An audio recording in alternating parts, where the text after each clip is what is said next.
Oke, baik. Bismillah. Assalamualaikum warahmatullahi wabarakatuh. Pada kesempatan kali ini kita akan belajar tentang interview, ya, atau enggak tentang melamar pekerjaan. Salah satunya adalah ketika kita akan menjawab atau persiapan untuk interview user. Ya. Di sini saya ambil judul cara gampang prediksi pertanyaan interview user. Oke, kita langsung di sini tentu teman-teman bingung ya. Teman-teman bisa menggunakan cara ini ya. Sebenarnya ini mudah sekali ya, kita langsung saja. Ini berdasarkan pengalaman pribadi saja. Oke, kita langsung saja. Mungkin pertama kita harus uraikan tugas yang ada di loker itu. Gambaran apa saja yang akan dilakukan oleh teman-teman jika join di posisi tersebut ya. Ya, jadi kan ketika kita melamar pekerjaan itu sebelumnya teman-teman ada tuh ya paparan tentang loker tersebut, entah itu tanggung jawab atau spesifikasi ya. Spesifikasi yang dibutuhkan untuk menempati posisi HRD tersebut itu ya. Apa saja sih? Misal di sini contoh kurang besar kali ya. Saya melakukan rekrutmen karyawan dan seterusnya. Nanti kita bahas di berikutnya, kita ulas langsung. Misal di sini ada kita langsung uraikan melakukan rekrutmen karyawan atau berarti merekrut karyawan gitu ya. Berikutnya eh, payroll dan administrasi ya. Terus lagi ada database karyawan, kehadiran cuti, benefit karyawan, 5 SOP dan kinerja karyawan ya, membantu merancang ya, membuat ya. Jadi teman-teman itu ketika itu harus menjawab dasarnya ini gitu. Terus lagi mengembangkan dan meningkatkan kinerja karyawan. Memberikan masukan dan saran kepada karyawan tentang perkembangan dan peningkatan kinerja ya. Menyelesaikan masalah ketenagakerjaan ya. Misalnya ada masalah konflik internal ya, ataupun eksternal ya. Kalau internal itu dengan karyawan gitu ya, dan kalau eksternal itu dengan di luar dari karyawan. Misalnya ada masalah apa gitu ya. Mengelola dan membantu program kesejahteraan karyawan. Nah, di sini tentang rekrutmen dulu kita bahas ya. Sudah pernah melakukan rekrutmen? Coba jelaskan kan gitu. Pertanyaannya itu. Ya, teman-teman bisa jawab. Oh iya, tentang merekrutmen. Saya waktu di perusahaan X gitu ya, saya menjadi HRD di mana saya setiap beberapa kali merekrut, meng-hire karyawan mulai dari apa namanya, mencari CV yang terbaik ya untuk menempati posisi yang ada gitu ya. Terus lagi melakukan seleksi ya, penjaringan gitu dan seterusnya. Teman-teman bisa menjelaskan tentang itu. Apa yang Anda ketahui tentang end to end recruitment? End to end menyelesaikan rekrutmen. Teman-teman bisa menjelaskan juga. Metode apa yang Anda gunakan saat seleksi kandidat? Metodenya teman-teman bisa sampaikan. Job portal yang sering digunakan apa? Apa kelebihan dan kekurangannya? Job portal yang mana nih teman-teman manfaatkan? Apakah di LinkedIn? Ataukah di Jobstreet? Ataukah di apa gitu ya? Teman-teman bisa menjelaskan tentang itu. Apa kelebihan dan kekurangannya? Misalnya kalau kalau di Jobstreet itu kelebihannya A, B, C, D bisa sampaikan teman-teman atau ya. Kalau di LinkedIn bisa sampaikan juga. Kalau kelebihan, kalau kekurangannya apakah terlalu mahal itu bisa dimasukkan juga karena menyesuaikan anggaran biasanya. Apa sudah menjalankan interview kandidat? Pakai metode apa interviewnya? Metode apa nih interview karyawannya? Apakah face to face ya ataukah non face to face gitu ya? Oke. Selagi nah tadi ketika kita udah menguraikan di bagian payroll dan administrasi kita bahas juga. Tadi kan rekrutmen tuh. Sekarang payroll dan administrasi. Sudah pernah mengurus penggajian? Coba jelaskan detail pengalaman. Jadi tentang penggajian itu kan dibagi dua ya, ada lembur dan gaji pekerja atau gaji kerjaan harian gitu ya. Itu harus disampaikan juga. Paham BPJS tenaga kerja kesehatan? Coba jelaskan BPJS tenaga kerja dan kesehatan apa namanya untuk menunjang kesehatan apa namanya bisa dijelaskan lebih lanjut di situ. Sudah bisa melakukan update karyawan di website Idabu atau SIP? Ya, saya pernah melakukan itu ya. Di mana kita harus menyediakan KTP atau kartu keluarga untuk acuan dari apa namanya BPJS yang ketika kita daftarkan gitu ya. Paham cara menghitung PPh 21 per pakai ter? Coba jelaskan. Nah, jika teman-teman paham silahkan jelaskan. PPh itu pajak ya. Jadi hitungannya adalah pendapatan bruto. Nah, teman-teman bisa nih ketika tentang pajak, teman-teman bisa cari-cari di video saya udah lengkap kok. Jelaskan cara menghitung lembur overtime. Nah, bagaimana cara apa namanya menghitung lembur? Teman-teman bisa juga dicek aja di apa namanya video saya gitu ya. Cari-cari saja. Pada dasarnya untuk lemburan ini kan di luar jam kerja ya, hitungannya berdasarkan aturan perusahaan gitu. Perhitungan gajinya masih manual atau sudah pakai HRIS? Nah, HRIS ini adalah sistem ya, human resource ya, di mana ketika kita apa namanya masukkan pegawai gaji itu secara otomatis di situ, diklaim juga biasanya. Oke, database karyawan. Berapa karyawan sebelumnya pernah dihandle? Berapa totalnya di satu perusahaan itu?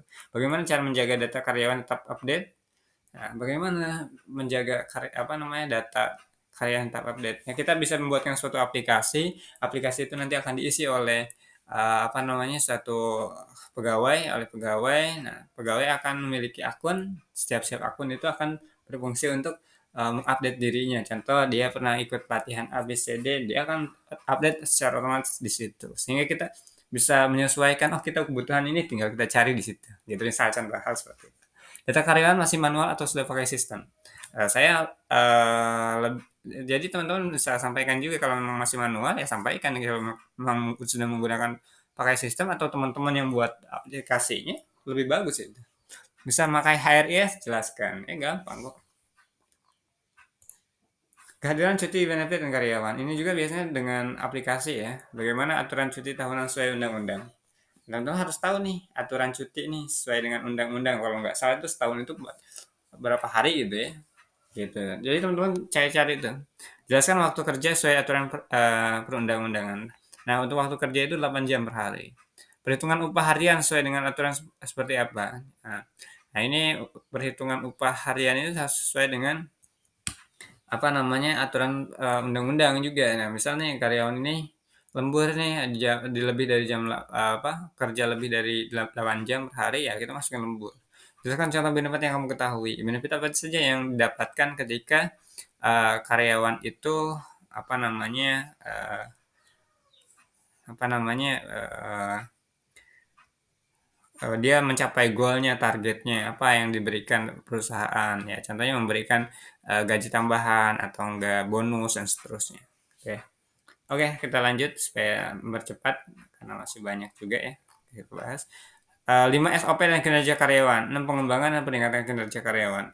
Sudah pernah membuat SOP, jelaskan cara membuat SOP. Jadi teman-teman bisa sampaikan tuh cara membuat SOP mulai dari apa tujuannya untuk apa nih SOP ini gitu ya, sampai dengan isinya ya. Apa saja yang dibutuhkan untuk menjalankan SOP ini harus disampaikan juga di situ. Siapa yang berhak membuat pengevaluasi SOP? Ya tentunya manajer, atasan gitu ya. Pernah melakukan penilaian kinerja karyawan, gunakan KPI ya. Kalau memang tentunya teman-teman sudah, silakan sampaikan juga. Bagaimana caranya gitu ya. Jelaskan metode penilaian kinerja yang Anda ketahui. Sudah pernah memberikan saran kepada karyawan yang lebih senior tentang kinerja mereka yang buruk? Bagaimana cara meningkatkan kinerja karyawan? Nah, bagaimana cara meningkatkan kinerja karyawan itu bervariasi ya. Ada tentang motivation ya, terus lagi selalu apa namanya communication gitu, dan seterusnya. Jadi apa namanya kita memberikan reward dan supaya apa meningkatkan kinerja mereka. Langsung saja hubungan industrial dan konflik karyawan. Coba jelaskan tentang perusahaan peraturan perusahaan. Jadi teman-teman harus tahu nih peraturan perusahaannya. Sudah pernah membuat SP, misal SP 1, 2, 3 jelaskan. Jadi SP1 itu koridor kesalahannya seperti apa, kedua dan tiga ini fatal.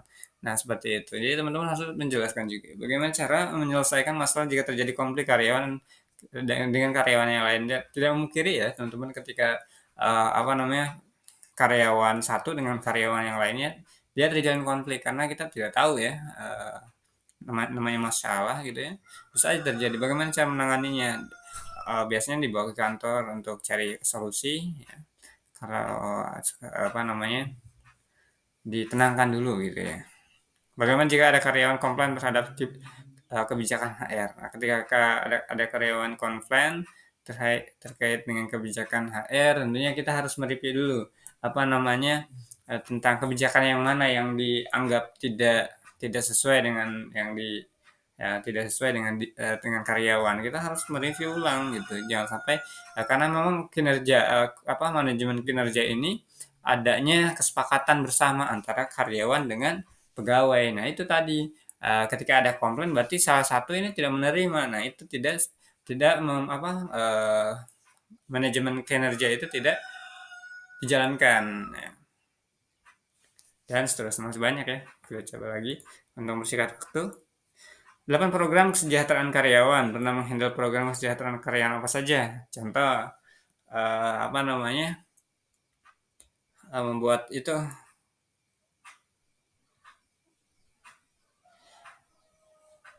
jelaskan jenis-jenis program kesejahteraan karyawan. Nah, ada apa namanya, tunjangan, apa namanya tuh, yang di BPJS gitu ya, hari tua, pensiun, dan seterusnya harus disampaikan juga. Program itu kan program.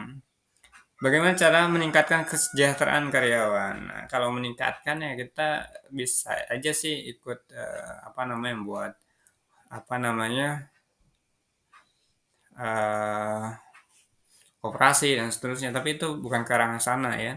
Tapi di sini bagaimana cara meningkatkan kesejahteraan karyawan? Ketika teman-teman bahas tentang meningkatkan kinerja, kesejahteraan, berarti teman-teman harus apa namanya memberikan pekerjaan yang lebih ya supaya pendapatannya lebih baik. Pernah memberikan masukan terkait program kesejahteraan karyawan? Ada program apa saja sih? Asuransi ABC dan seterusnya. Silahkan sampaikan juga.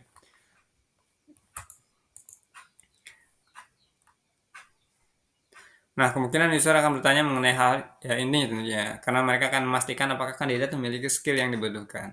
Nah, tadi ya, satu undang-undang, kualifikasi satu undang-undang ketenaga kerjaan. Jadi ketika jadi HRD ini kita harus memahami dari aturan perundang-undangan ya. Terus lagi tentang manajemen SDM, ya, bagaimana cara mengelola, mengatur, mencari ya kandidat gitu ya untuk memenuhi kebutuhan perusahaan. Tiga, komunikasi interpersonal ya. Jadi komunikasi ya, tiga komunikasi ya. Komunikasi kepada karyawan, atasan gitu ya dan kepada semuanya kelompok gitu ya. Potensi karyawan, empat potensi kita harus mencari nih potensi. Makanya tadi ada aplikasi tadi itu untuk mencari kandidat yang unggul ya. Ini manajemen kinerja itu berjalan dan manajemen karirnya juga berjalan. Jangan sampai jadi ketika kita berada jadi HRD itu manajemen karir itu nggak jelas gitu ya. Yang jadi OB itu seumur hidup sampai mati barangkali seperti itu. Jangan cuma seperti itu. Ya, apalagi terus terkait dengan jabatan-jabatan yang lain. Nah, sehingga mereka akan lebih semangat karena apa? Manajemen karirnya berjalan. Tapi kalau nggak ada manajemen karir, bosan saya kayak gini-gini terus ya gitu kan. Nah, ketika kita bahas tentang itu tentu HRD itu harus menjalankan fungsinya itu tadi ya, manajemen karir dan mencari orang potensi karyawan. Intinya gini, untuk potensi karyawan jangan sampai satu orang ini banyak potensinya tapi nggak dimanfaatkan kan gitu kira-kira. Undang-undang Ketenagakerjaan itu tentang apa namanya, jelaskan Undang-Undang Ketenagakerjaan yang digunakan sebagai basic seorang HR. Ini biasanya tentang upah gitu ya, terus lagi tentang lembur. Teman-teman harus memahami itu. Jelaskan aturan mengenai hak dan kewajiban ya, tentang uang gitu ya, tentang gaji. Haknya dia dapatkan, kewajiban dia jalankan kan gitu. Jelaskan aturan mengenai resign karyawan. Nah, teman-teman juga harus menyesuaikan nih undang-undang ketenagakerjaan itu. Ketika resign itu harus karena apa nih, penyebabnya apa nih gitu. Atau enggak PHK itu penyebabnya apa dan seterusnya. Manajemen SDM itu tentang seleksi meng-hire orang ya. Sama seperti yang sudah tadi disampaikan juga. Komunikasi interpersonal ya, di mana bagaimana cara menyelesaikan masalah, komunikasi dengan tim ya. Misalnya ada masalah, bagaimana cara menyelesaikannya? Misalnya apakah dengan rundingan atau enggak ada rapat kecil gitu ya, cari solusi bareng-bareng selesai gitu ya. Bagaimana cara menyelesaikan masalah komunikasi dengan karyawan.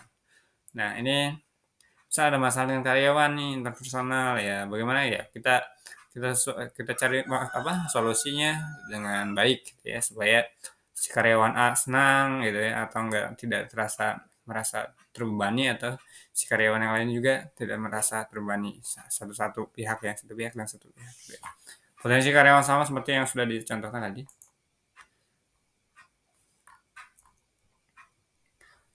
Nah, teman-teman juga harus melakukan riset ya. Riset jika lowongan kerja tidak mencantumkan rangkaian tugas dan kualifikasi yang dibutuhkan dengan jelas. Misalnya di sini posisi yang ingin di-apply adalah staf HR, buka job portal, apa gitu ya, cari loker dengan posisi HR, antara 10 sampai 15 lowongan, kerja, cek suatu perusahaan uraian tugas. Jadi teman-teman ketika ingin mencari, pekerjaan ya misal, satu apa, kita harus mencari lowongan kerja dengan posisi HR antara 10 sampai 15 lowongan kerja. Cek satu persatu uraian tugasnya, kualifikasi yang ada di loker tersebut. Terus lagi analisa uraian tugas yang ada di loker, analis skill yang dibutuhkan dalam kualifikasi, list uraian tugas yang dan skill yang dibutuhkan tersebut, dan buat kisi-kisi pertanyaan dari list tersebut, sama seperti langkah satu dan, langkah 2 yang tadi ya, sampaikan. Baik, untuk itu saya rasa cukup, mudah kan ya? Semoga teman-teman bisa, apa namanya, mengambil, pengalaman atau enggak pembelajaran ini. Demikian, terima kasih, tetap semangat ya, dan mari upgrade diri kita. Terima kasih.